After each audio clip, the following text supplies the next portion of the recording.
हम हम लोग चाहते हैं कि नर्मदा परिक्रमा हमने उठाया है। वास्तविक हमने नहीं उठाया है, क्योंकि जो हमारा चित्त, जो मन है, वो आज की नहीं है।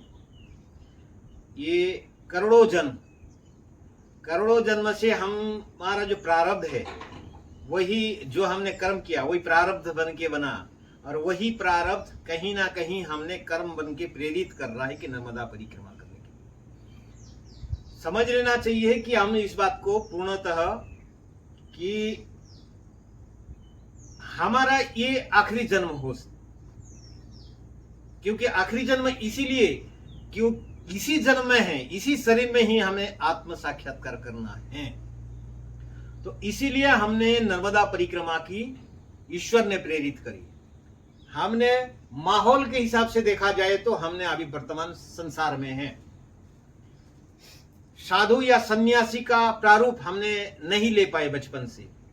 साधु या सन्यासी जिन्होंने कठोर तप करने के लिए वन में जाते हैं, किसी आश्रम में जाते हैं साधना करने के लिए, लेकिन उन्होंने कहा जा गया है शास्त्र ने, या हमारा पूर्वज श्री रामचंद्र जी को देखते हैं, हम श्री कृष्ण भगवान को देखते हैं, उन्होंने 14 साल तक निस्वार्थ भाव से गुरु के आश्रम में रहकर साधना उन्होंने किया था, तभी उनकी साधना पूर्णतः तो पूरा हुआ था। हमने 40 साल की साधना कर नहीं सकते, या 14 साल कहीं हमने नहीं रहे, तो उसको ईश्वर की जो व्यवस्था हमने बना दिया कि नर्मदा परिक्रमा। आश्रम में जाते हैं तो वही हमें भक्ति योग सिखाया जाता है, ज्ञान योग सिखाया जाता है, और योग मार्ग सिखाया जाता है जो पतंजलि का। अजानंत में हम नहीं जान पाते हमने, लेकिन इस तीनों मार्ग, जिसको ईश्वर प्राप्ति का तीनों मार्ग कहा गया कि भक्ति योग, ज्ञान योग और योग मार्ग, ये तीनों का समन्वय होता है, पूरा परिपूरक रूप से आप जानते हैं, इसका यूज करते हैं और नीति ध्यान करते हैं, तो आत्म साक्षात्कार करने का अधिकारी आप बनते हैं। जब आप परिक्रमा उठाने का प्रेरित ईश्वर ने किया, तो आपने समझ लेना आपकी भक्ति जागृत हो रहा है। आप आए किसी भी कहीं भी से स्थल से, आपने संकल्प लिया परिक्रमा करने का, जब आपने संकल्प किया उस समय ही अपने मन वचन कर्म को छोड़ा कि ये शरीर, हे मां नर्मदा, ये शरीर मेरा नहीं है, ये मेरा कोई नाते है ना रिश्ते हैं, मैं इसको अभी त्याग करके मैं तेरी परिक्रमा कर रहा हूं, कहीं भी मेरा कुछ भी होता है तो तेरा शरण है।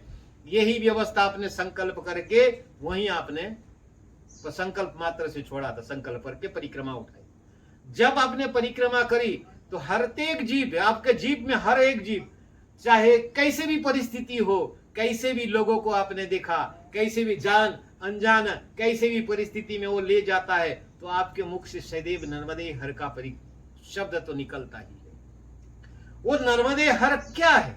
नर्मदे हर जिसकी शब्द के पीछे रूप है, वही रूप है जो जगत जननी जगदम्बा की स्वरूप है, जो मां नर्मदा की स्वरूप है, जो अति से अति प्रिय शिव जी, शिव के पुत्री हैं, जो अपनी 4 हाथ वाली है, जिनकी एक हाथ में कमल, दूसरी हाथ में त्रिशूल, चौथे हाथ में शिवी जी का लिंग पकड़े हुए हैं, चौथी हाथ में कमंडल। इस चारों हाथों को भी वर्णना है। आज विस्तार से कहूंगा तो बहुत समय लगेगा, इसीलिए आज शर्ट और कम में बताता हूं कि ये मां जगदम्बा का जो शक्ति स्वरूप है, ये कहा जाता है ऊर्जा का स्वरूप है। आप क्षणिक जब परिक्रमा में आप रहते हो, तो आप परिक्रमा करते करते माँ के तट को अपने 1 किलोमीटर दूर जाए तो शक्तिहीन लग जाता है, थकान जल्दी लग जाता है।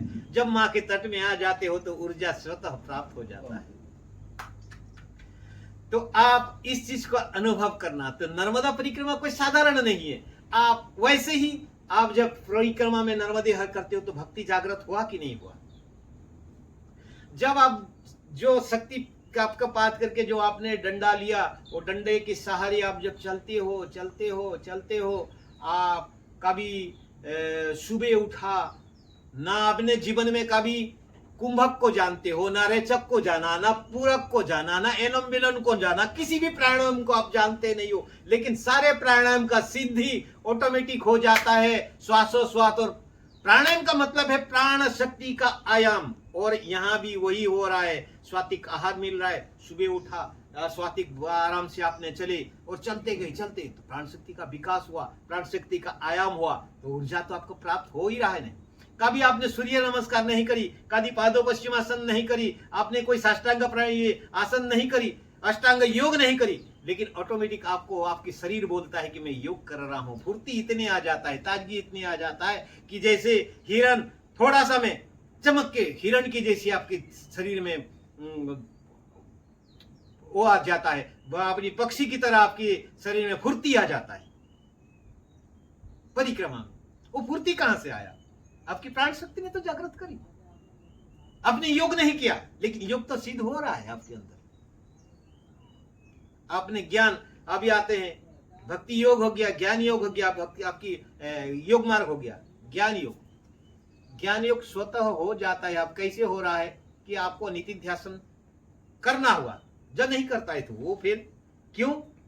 आप जब ओजन लेके आपकी जीवन की जो प्रकृति का जो सामान, आपने जीवन जरूरियात सामान को आप पीछे लटक के जब चलते हो, जब चल रहे हो, तो जहां आपको ऐसे भी सिचुएशन आता है कि पैर सूज जाता है, कहीं पैर चलने के लिए ना बोल देता है कि नहीं चलना है मुझे, तभी आप कहीं जगह में बैठते हो, तो जब तक मैं है कि मैं हूं तब तक दर्द होता है।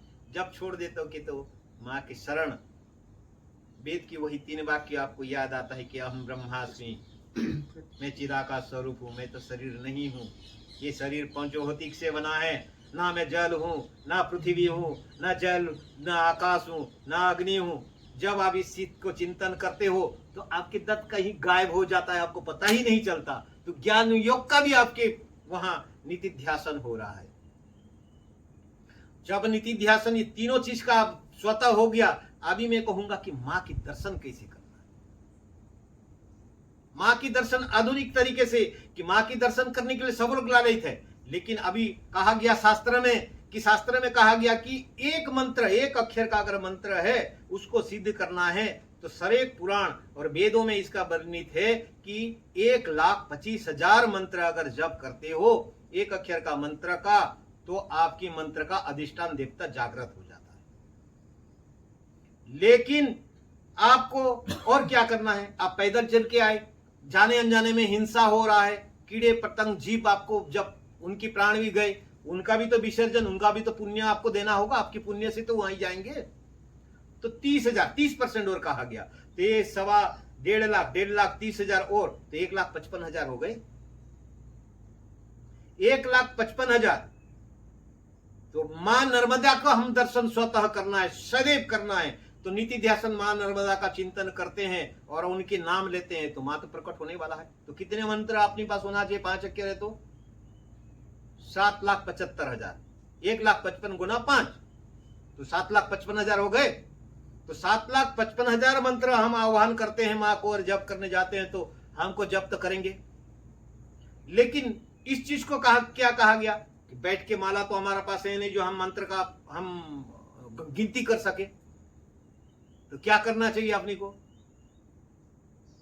नीति ध्यासन करो। जैसे मैंने ये डंडे को देखा, ये डंडे का कितना हुआ? 1 मीटर हुआ? 1 मीटर हुआ ना? 1 मीटर में कितना? 1, 2, 3 पग हो गए। 1 मीटर में 3 पग। 1 किलोमीटर में कितना? 3,000। 10 किलोमीटर कितना? 30,000। 100 किलोमीटर कितना? 3 लाख। तो 400 किलोमीटर कितना? 12 लाख। आपको कितनी आवश्यकता है? 7,25,000। अगर मां के स्मरण करते हो और 400 किलोमीटर में आप स्वतः मां के दर्शन कर सकते हो, इसमें कोई संशय नहीं है। इस चीज को स्वतः, लेकिन मां की स्मरण, मां के चिंतन सदैव की, मां की आकृति का चिंतन करते मंत्र का जाप करना है। आपको बाकी कोई फील्ड आवश्यकता नहीं है। 100%, 100 नहीं 200% की गारंटी देता हूं, आप सिद्ध बनेंगे, बनेंगे, बनेंगे।